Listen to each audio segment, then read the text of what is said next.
നമസ്കാരം. ഈ ലോകം ഒരു വലിയ യുദ്ധക്കളമാണ്. ഇവിടെ കായികബലമുള്ളവനല്ല, മറിച്ച് കൂർമ്മബുദ്ധിയുള്ളവനാണ് അവസാന വിജയം നേടുന്നത്.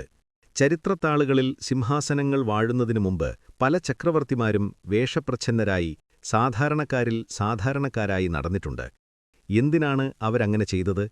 ശത്രുവിന്റെ കണ്ണിൽ പെടാതിരിക്കാനും ചുറ്റുമുള്ളവരുടെ തനിനിറം മനസ്സിലാക്കാനും വേണ്ടിയായിരുന്നു അത്. നിങ്ങൾ അതിബുദ്ധിമാനാണെന്ന് തെളിയിക്കാൻ ശ്രമിക്കുമ്പോൾ നിങ്ങൾ അറിയാതെ തന്നെ ചുറ്റുമുള്ളവർക്ക് ഒരു ഭീഷണിയായി മാറുന്നു. അപ്പോൾ അസൂയക്കാർ നിങ്ങളുടെ കാലിൽ വലിക്കാനും നിങ്ങളുടെ വഴികളിൽ തടസ്സം സൃഷ്ടിക്കാനും തുടങ്ങും. എന്നാൽ നിങ്ങൾ ഒന്നിനും കൊള്ളാത്തവനെന്നോ വിവരം കെട്ടവനെന്നോ മണ്ടനെന്നോ അഭിനയിക്കുമ്പോൾ ലോകം നിങ്ങളെ അവഗണിക്കുന്നു. ആ അവഗണനയാണ് നിങ്ങളുടെ ഏറ്റവും വലിയ കവചം. ആരും ശ്രദ്ധിക്കാത്ത ആ നിഴലിൽ നിന്നുകൊണ്ട് നിശബ്ദമായി സാമ്രാജ്യം കെട്ടിപ്പടുക്കുന്നവനാണ് യഥാർത്ഥ ചാണക്യശിഷ്യൻ. മണ്ടനായി അഭിനയിക്കുക എന്നത് ഒരു കുറവല്ല, അതൊരു കലയാണ്, ഏറ്റവും വലിയ തന്ത്രമാണ്. സമൂഹം നിങ്ങളെ പുച്ഛിച്ചു തള്ളുമ്പോൾ ആ പുച്ഛത്തെ ഇന്ധനമാക്കി അവരുടെ കൺമുൻപിലൂടെ തന്നെ വിജയം തട്ടിയെടുക്കാനുള്ള വിദ്യയാണിത്. ലോകം നിങ്ങളെ കല്ലെറിയുമ്പോൾ ആ കല്ലുകൾ കൊണ്ട് കൊട്ടാരം പടിയുന്നവനാണ് വിജയി. നാട്ടുകാർ മണ്ടനെന്ന് വിളിക്കുമ്പോൾ ഉള്ളിൽ വിജയത്തിന്റെ കണക്കുകൂട്ടലുകൾ നടത്തുന്ന ചാണക്യന്റെ 6 വജ്രായുധങ്ങൾ. 1. നിശബ്ദത എന്ന വജ്രായുധം, the power of secret intentions. മറ്റുള്ളവർ നമ്മളെ മണ്ടനെന്ന് വിളിക്കാൻ പ്രധാന കാരണം നാം നമ്മുടെ പദ്ധതികൾ പുറത്തു പറയാത്തതുകൊണ്ടാണ്. അവർ ചോദിക്കും, നിനക്ക് വേറെ പണിയൊന്നുമില്ലേ എന്ന്. എന്നാൽ അതിന് മറുപടി കൊടുക്കരുത്. ഒരു വിഡ്ഢി എല്ലാം വിളിച്ചു പറയുന്നു, എന്നാൽ ഒരു ജ്ഞാനി പ്രവർത്തിച്ചു കാണിക്കുന്നു. നിങ്ങളുടെ ഉള്ളിലുള്ള തീ പുറത്തുള്ള ആരെയും കാണിക്കരുത്. ഒരു വിത്ത് മുളയ്ക്കുന്നത് മണ്ണിനടിയിലെ ഇരുട്ടിലാണ്. വെളിച്ചത്ത് വെച്ചാൽ അത് ഉണങ്ങിപ്പോകും. അതുപോലെയാണ് നിങ്ങളുടെ സ്വപ്നങ്ങളും. സുഹൃത്തുക്കളെന്ന് കരുതുന്നവർ പോലും നിങ്ങളുടെ വളർച്ചയിൽ അസൂയ പൂണ്ടേക്കാം. അതുകൊണ്ട് വിജയം കൈവരിക്കുന്നതുവരെ നിങ്ങളുടെ ലക്ഷ്യം പുറത്തുവിടരുത്. ആരെങ്കിലും ചോദിച്ചാൽ എനിക്കറിയില്ല, നോക്കാം എന്നിങ്ങനെ ഒഴുക്കൻ മട്ടി മറുപടി പറയുക. നിങ്ങളുടെ നിശബ്ദത ശത്രുക്കളെ ആശയക്കുഴപ്പത്തിലാക്കും. അവർ വിചാരിക്കും നിങ്ങൾ തോറ്റുപോയി എന്ന്. പക്ഷേ നിങ്ങൾ കുതിച്ചു ചാടാൻ തയ്യാറെടുക്കുകയാണെന്ന് അവരറിയില്ല. മനസാ ചിന്തിതം കാര്യം വജസാ ന പ്രകാശയേത്, മന്ത്രേണ രക്ഷേത് ഗൂഢം കാര്യചാപി നിയോജയേത്.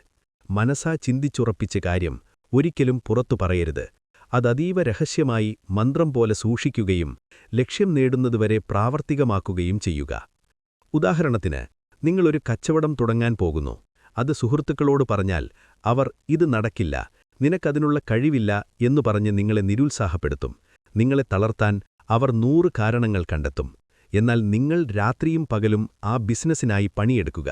ഒടുവിൽ നിങ്ങളുടെ വിജയം ശബ്ദമുണ്ടാക്കുമ്പോൾ അന്ന് കളിയാക്കിയവർ കൈയടിക്കാൻ വരും. അപ്പോൾ മാത്രം നിങ്ങളുടെ രഹസ്യം ലോകമറിയട്ടെ. 2. കൊക്കിനെപ്പോലെ കാത്തിരിക്കുക, വെയിറ്റ് ലൈക്ക് എ ക്രെയിൻ.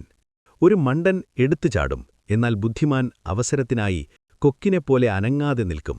പുറമേ നോക്കുന്നവർക്ക് തോന്നും നിങ്ങൾ മടി പിടിച്ചിരിക്കുകയാണെന്ന്, അല്ലെങ്കിൽ നിങ്ങൾക്കൊന്നിനും കഴിവില്ലെന്ന്. അവരങ്ങനെ കരുതട്ടെ, അവരെ തിരുത്താൻ പോകരുത്.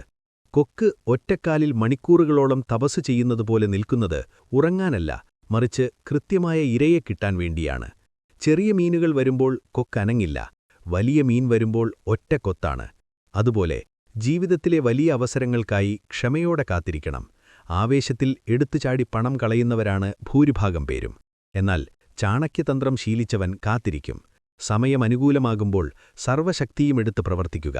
അപ്പോഴേക്കും ലോകം നിങ്ങളെ എഴുതിത്തള്ളിയിട്ടുണ്ടാകും. അതാണ് നിങ്ങളുടെ വിജയത്തിന്റെ ആക്കം കൂട്ടുന്നത്. ക്ഷമയാണ് ചാണക്യന്റെ ഏറ്റവും മൂർച്ചയുള്ള ആയുധം. ആചാര്യന്റെ വാക്കുകൾ ശ്രദ്ധിക്കുക. ഇന്ദ്രിയാണിച്ച സംയമ്യ ഭഗവത് പണ്ഡിതോ നരഹ ദേശകാലബലം ജ്ഞാത്വാ സർവകാര്യാണി സാധയേത്.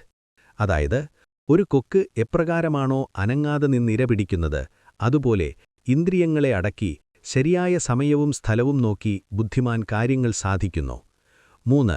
വിഡ്ഢികളോട് തർക്കിക്കരുത്, നെവർ ആർഗ്യൂ വിത്ത് ഫൂൾസ്. നിങ്ങളെ കളിയാക്കുന്നവരോട് തിരിച്ചു പറയാൻ നിൽക്കുന്നത് സമയനഷ്ടമാണ്. അവിടെയാണ് നിങ്ങൾ തോൽക്കുന്നത്. അവർ പറയുന്നത് ശരിയാണെന്ന് സമ്മതിച്ചു കൊടുക്കുക, അതാണ് ഏറ്റവും വലിയ തന്ത്രം. മൂർഖനോട് തർക്കിക്കുന്നത് പോത്തിനെ വേദം കേൾപ്പിക്കുന്നതുപോലെയാണ്. അത് നിങ്ങളുടെ ഊർജം കളയുകയേയുള്ളൂ. വിഡ്ഢികൾക്കെപ്പോഴും ജയിക്കണം, ബുദ്ധിമാന്മാർക്ക് സമാധാനം മതി. നിങ്ങൾ അവരോട് തർക്കിക്കാൻ പോയാൽ നിങ്ങളും അവരുടെ നിലവാരത്തിലേക്ക് താഴുകയാണ്. നീ പറയുന്നത് ശരിയാണ് എന്ന് പറഞ്ഞ് അവരുടെ അഹങ്കാരത്തെ തൃപ്തിപ്പെടുത്തുക. അവർ വിജയിച്ചു എന്ന് അഹങ്കരിക്കുമ്പോൾ നിങ്ങൾ നിങ്ങളുടെ ലക്ഷ്യത്തിലേക്ക് നടക്കുക. തർക്കിച്ചു സമയം കളയുന്ന നേരത്ത് നിങ്ങൾക്ക് പുതിയ എന്തെങ്കിലും പഠിക്കാം, അല്ലെങ്കിൽ പണമുണ്ടാക്കാം. നിങ്ങളുടെ മൗനം അവരെ അസ്വസ്ഥരാക്കും. അതാണ് അവർക്കുള്ള ഏറ്റവും വലിയ ശിക്ഷ. ആചാര്യൻ ഇപ്രകാരം പറയുന്നു: മൂർഖസ്യ പഞ്ചചിഹ്നാനി ഗർവോ ദുർവചനം തഥാ ക്രോധശ്ച ദൃഢവാദശ്ച പരവാക്യേഷ്വനാദരഃ. അതായത്, അഹങ്കാരം, മോശം സംസാരം, കോപം, വാശി, മറ്റുള്ളവരെ ബഹുമാനിക്കായ്മ, ഇവയൊക്കെ വിഡ്ഢിയുടെ 5 ലക്ഷണങ്ങളാണ്. അവരോട് തർക്കിച്ചിട്ട് കാര്യമില്ല. ഉദാഹരണത്തിന്, നിങ്ങളുടെ മേലധികാരി മണ്ടത്തരമാണ് പറയുന്നതെങ്കിലും തർക്കിക്കാൻ നിൽക്കാതെ, ശരി സാർ, സാറ് പറഞ്ഞതാണ് ശരിയെന്നു പറഞ്ഞ് നിങ്ങളുടെ കാര്യം സാധിക്കുക. തർക്കിച്ച് ജയിക്കുന്നവന് ശത്രുക്കൾ കൂടുന്നു, തോറ്റുകൊടുക്കുന്നവന് അവസരങ്ങൾ കൂടുന്നു. പണം വരാൻ ശത്രുക്കൾ കുറവായിരിക്കണം.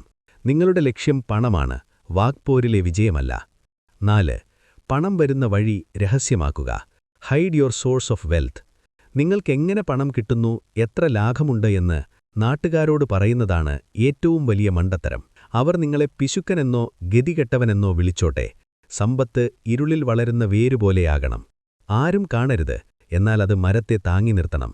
നിങ്ങളുടെ വരുമാനം അറിഞ്ഞാൽ ബന്ധുക്കളും സുഹൃത്തുക്കളും സ്നേഹം നടിച്ചടുത്തുകൂടും. അവർക്കാവശ്യം നിങ്ങളുടെ പണമാണ്, നിങ്ങളെയല്ല. പണം ചോദിച്ചു വരുന്നവർക്ക് അത് കൊടുത്തില്ലെങ്കിൽ അവർ ശത്രുക്കളാകും. കൊടുത്താൽ ആ പണം തിരിച്ചു കിട്ടുകയുമില്ല, ബന്ധവും പോകും. അതുകൊണ്ട് ദാരിദ്ര്യം അഭിനയിക്കുന്നതാണ് ഏറ്റവും വലിയ സുരക്ഷ. നിങ്ങൾ കഷ്ടപ്പെടുകയാണെന്ന് വിചാരിച്ച് അവർ നിങ്ങളെ സഹതാപത്തോടെ നോക്കും. ആ നോട്ടം ആസ്വദിക്കുക, കാരണം നിങ്ങളുടെ സമ്പാദ്യം നിറയുന്നത് അവരറിയുന്നില്ലല്ലോ. അർത്ഥനാശം മനസ്താപം ഗൃഹിണീ ചരിതാനിച്ച നീചവാക്യം ച അപമാനം മതിമാന്ന പ്രകാശയേത്. അതായത്, പണനഷ്ടം, മനപ്രയാസം, വീട്ടിലെ കാര്യങ്ങൾ, ആരെങ്കിലും അപമാനിച്ചത്, ഇതൊന്നും ബുദ്ധിമാൻ ഒരിക്കലും പുറത്തു പറയില്ല. നിങ്ങൾക്ക് ലോട്ടറിയോ വലിയൊരു ലാഭമോ കിട്ടിയാൽ അത് രഹസ്യമായി വയ്ക്കുക. ഇല്ലെങ്കിൽ കടം ചോദിക്കാൻ ആളുകൾ വരി നിൽക്കും. പുറമെ പഴയ വസ്ത്രം ധരിക്കുക, സാധാരണ വണ്ടിയിൽ നടക്കുക. അസൂയക്കാരുടെ കണ്ണു തട്ടാതിരിക്കാൻ മണ്ടനായി അഭിനയിക്കുന്നതാണ് സുരക്ഷ. പണമുണ്ടെന്ന് കാണിച്ച് നാട്ടുകാരുടെ കയ്യടി വാങ്ങുന്നതിനേക്കാൾ നല്ലത് പണം രഹസ്യമാക്കി വെച്ച് മനസമാധാനത്തോടെ ജീവിക്കുന്നതാണ്. 5. മധുരമായി സംസാരിക്കുക. ഉള്ളിൽ കത്തി സൂക്ഷിക്കുക. Sweet tongue, sharp mind. നാട്ടുകാർക്ക് മുന്നിൽ വിനയമുള്ളവനായി അഭിനയിക്കുക. കാട് കയറിയാൽ വളഞ്ഞു നിൽക്കുന്ന മരങ്ങളേക്കാൾ വേഗത്തിൽ വെട്ടിവീഴ്ത്തപ്പെടുക നിവർന്നു നിൽക്കുന്ന മരങ്ങളാണ്. അഹങ്കാരം കാണിക്കാതിരിക്കുക. നാവിൽ തേനും ഹൃദയത്തിൽ തന്ത്രവും സൂക്ഷിക്കുക. കടുപ്പത്തിൽ സംസാരിക്കുന്നവനെ ആർക്കും ഇഷ്ടമല്ല. എന്നാൽ മധുരമായി സംസാരിക്കുന്നവന് ലോകം കീഴടക്കാൻ കഴിയും. ശത്രുവിനെപ്പോലും പുഞ്ചിരിയോടെ നേരിടുക. അപ്പോൾ അവന്റെ ജാഗ്രത കുറയും. എനിക്കൊന്നും അറിയില്ലേ, ഒന്നു പറഞ്ഞു തരുമോ എന്ന് ചോദിക്കുന്നവനു മുന്നിൽ അറിവുള്ളവർ അഹങ്കാരത്തോടെ എല്ലാം തുറന്നു പറയും. ആ വിവരങ്ങൾ നിങ്ങൾക്ക് ഗുണകരമാകും. വിനയമെന്നതൊരു ബലഹീനതയല്ല, അതൊരു കെണിയാണ്. ആ കെണിയിൽ വീഴാത്തവരായി ആരുമില്ല. പ്രിയവാക്യപ്രദാനേന സർവേ തുഷ്യന്തി ജന്തവഃ തസ്മാത് തദേവ വക്തവ്യം വചനേകാ ദരിദ്രത. ഇമ്പമുള്ള വാക്കുകൾ കേൾക്കാൻ എല്ലാവർക്കും ഇഷ്ടമാണ്. അതുകൊണ്ട് നല്ല വാക്കുകൾ ഉപയോഗിക്കുന്നതിൽ എന്തിനു പിശുക്ക് കാണിക്കണം? ഉദാഹരണത്തിന്, കച്ചവടത്തിൽ ഉപഭോക്താവിനോട് ഞാൻ പറയുന്നത് കേൾക്കൂ എന്നു പറയുന്നതിന് പകരം എനിക്കിതിനെപ്പറ്റി അത്ര അറിവില്ല, സാരൊന്നു പറഞ്ഞു തരുമോ എന്ന് ചോദിച്ചു നോക്കൂ. അവരുടെ ഈഗോ തൃപ്തിപ്പെടും. അവർ നിങ്ങൾക്ക് കൂടുതൽ ലാഭം തരും. അറിവില്ലാത്തവനായി അഭിനയിക്കുന്നവനെപ്പോഴും ലാഭം കൊയ്യുന്നു. 6. ആപത്കാലത്തേക്ക് സമ്പാദിക്കുക. Save for the disaster. മറ്റുള്ളവർ പണം ധൂർത്തടിച്ച് ആഘോഷിക്കുമ്പോൾ നിങ്ങൾ പിശുക്കനെപ്പോലെ സമ്പാദിക്കുക. അവർ നിങ്ങളെ ലുബ്ധനെന്ന് വിളിക്കും. വിളിക്കട്ടെ, ആപത്കാലത്ത് അവർ നിങ്ങളുടെ കാൽക്കൽ വരും. സമ്പത്ത് ശാശ്വതമല്ല. ലക്ഷ്മീദേവി ചഞ്ചലയാണ്. ഇന്ന് കയ്യിലുള്ള പണം നാളെ ഉണ്ടാകണമെന്നില്ല. അതുകൊണ്ട് നല്ല സമയത്ത് തന്നെ മോശം സമയത്തേക്കുള്ള കരുതൽ ശേഖരിക്കണം. ഉറുമ്പുകൾ വേനൽക്കാലത്ത് ആഹാരം ശേഖരിക്കുന്നത് മഴക്കാലത്ത് പട്ടിണി കിടക്കാതിരിക്കാനാണ്. മനുഷ്യൻ ഉറുമ്പിനെ കണ്ടു പഠിക്കണം. ഇവൻ പണം ചിലവാക്കില്ല എന്ന് കൂട്ടുകാർ കളിയാക്കുമ്പോൾ വിഷമിക്കരുത്. നാളെ അവർക്കൊരാവശ്യം വരുമ്പോൾ നിങ്ങളുടെ കയ്യിലാകും പണമുണ്ടാവുക. അന്ന് അധികാരം നിങ്ങളുടെ കയ്യിലാകും. ധൂർത്തടിക്കുന്നവനൊടുവിൽ പിച്ചക്കാരനാകും. പിശുക്കനൊടുവിൽ രാജാവാകും. ആചാര്യ ചാണക്യൻ ഇപ്രകാരം പറയുന്നു: ആപദർത്ഥം ധനം രക്ഷേത് ശ്രീമതാം കുത ആപതഃ കദാചിത് ചലതി ലക്ഷ്മി സഞ്ചിതോപി വിനശ്യതി. ആപത്കാലത്തേക്ക് ധനം കരുതി വയ്ക്കുക. സമ്പന്നനാണെന്ന് കരുതി അഹങ്കരിക്കരുത്. ലക്ഷ്മീദേവി ചഞ്ചലയാണ്. എപ്പോൾ വേണമെങ്കിലും പോകാം. നിങ്ങളുടെ സുഹൃത്തുക്കൾ പുതിയ ആഡംബര വസ്തുക്കൾ വാങ്ങുമ്പോൾ നിങ്ങൾ ആ പണം കൊണ്ട് സ്വർണമോ ഭൂമിയോ വാങ്ങുക. വർഷം കഴിയുമ്പോൾ അവരുടെ വസ്തുക്കൾ പഴയതാകും. നിങ്ങളുടെ നിക്ഷേപം ഇരട്ടിയാകും. അന്നാര് ആരെ നോക്കി ചിരിക്കും? സമ്പാദ്യം നിങ്ങളുടെ ആത്മവിശ്വാസം വർദ്ധിപ്പിക്കും. ആരെയും ഭയപ്പെടാതെ ജീവിക്കാൻ അത് നിങ്ങളെ പ്രാപ്തരാക്കും. സുഹൃത്തെ, ചാണക്യൻ ഒരു സാധാരണ ബാലനായിരുന്ന ചന്ദ്രഗുപ്തനെ മൗര്യസാമ്രാജ്യത്തിന്റെ ചക്രവർത്തിയാക്കിയത് വാളുകൊണ്ടല്ല, ഇത്തരം നിശബ്ദ തന്ത്രങ്ങൾ കൊണ്ടാണ്. യുദ്ധം ജയിക്കുന്നത് ആയുധം കൊണ്ടല്ല, ബുദ്ധി കൊണ്ടാണ്. ലോകം കാണുന്നതാണ് സത്യമെന്ന് അവർ വിശ്വസിക്കട്ടെ. സിംഹം ഇരപിടിക്കാൻ പോകുമ്പോൾ ശബ്ദമുണ്ടാക്കില്ല, പാമ്പിഴയുമ്പോൾ ഒച്ചയുണ്ടാക്കില്ല. സമുദ്രം മുകളിൽ ശാന്തമാണെങ്കിലും അടിയിൽ ശക്തമായ ഒഴുക്കുണ്ടാകും. അത് പുറമേ നിന്നുള്ളവർക്ക് കാണാൻ കഴിയില്ല. നിങ്ങൾ ധരിക്കുന്ന മണ്ടനെന്ന മുഖമൂഢം വെറുമൊരു വേഷമല്ല, അതൊരു കോട്ടയാണ്. ആ കോട്ടയ്ക്കുള്ളിലിരുന്ന് ആരും കാണാതെ, ആരും കേൾക്കാതെ നിങ്ങൾ നിങ്ങളുടെ സാമ്രാജ്യം പണിയുക. നിങ്ങളുടെ ബുദ്ധിയെ അപമാനിച്ചവർ, നിങ്ങളുടെ കഴിവുകളെ സംശയിച്ചവർ, നിങ്ങളെ പുച്ഛിച്ചവർ, അവരെല്ലാം നാളെ നിങ്ങളുടെ വിജയത്തിനു മുന്നിൽ അമ്പരന്ന് നിൽക്കും. അന്ന് നിങ്ങൾ ഉയരങ്ങളിലെത്തുമ്പോൾ അന്ന് കളിയാക്കിയവരുടെ തലകൾ നിങ്ങൾക്ക് മുന്നിൽ കുനിയുക തന്നെ ചെയ്യും. അതുകൊണ്ട് നാളെ മുതൽ ആരെങ്കിലും നിങ്ങളെ നോക്കി ഇവനൊരു മണ്ടനാണ് എന്ന് പറഞ്ഞാൽ വിഷമിക്കരുത്. പകരം ഉള്ളിൽ തിരിച്ചു ചിരിക്കുക. കാരണം അവർ കാണുന്നത് നിങ്ങളുടെ പുറംമോടി മാത്രമാണ്. എന്നിട്ട് ആത്മവിശ്വാസത്തോടെ മനസ്സിൽ പറയുക, അതെ, ഞാൻ മണ്ടനാണ്. ലോകം ജയിക്കാൻ പോകുന്ന, പണം വാരുന്ന രാജകീയ മണ്ടൻ.